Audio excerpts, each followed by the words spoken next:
आपण गर्वाने सांगू शकतो की एकेकाळी आमच्या देशात सतीप्रथासारखी एक अमानविक प्रथा होती आणि आज त्याच देशात एक आदिवासी महिला राष्ट्रपती पदासारख्या देशाच्या सर्वोच्च स्थानावर आहेत. महिला पंतप्रधान, महिला लोकसभा अध्यक्षा, महिला राज्यपाल, महिला मुख्यमंत्र्यांची संख्या तर खूप जास्त आहे.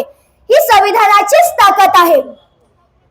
कोणतेही अधिकार नसलेल्या फक्त चूल आणि मूल हेच तुझे काम यामध्ये बंदिस्त असणाऱ्या महिला आज या सर्वांची बंधने तोडून आज क्रिकेट वर्ल्ड कप जिंकतात व संपूर्ण जगात देशाचे नाव रोशन करतात. हा विजय देखील संविधानाने दिलेल्या अधिकारांचाच आहे, हे विसरून चालणार नाही. संविधानाच्या समानतेच्या अधिकारात एक असे वातावरण निर्माण झाले जिथे एक चहा विकणारा मुलगा देशाचा पंतप्रधान होण्याची स्वप्न पाहतो आणि ते साकार देखील करतो. जिथे आपण धर्म, जात, लिंग, प्रांत यामध्ये विखुरलो होतो, संविधानानेच आपल्या सर्वांना भारत या नावाने जोडले. संविधानाने आपल्या सर्वांना शिक्षणाचा समान अधिकार दिला आहे.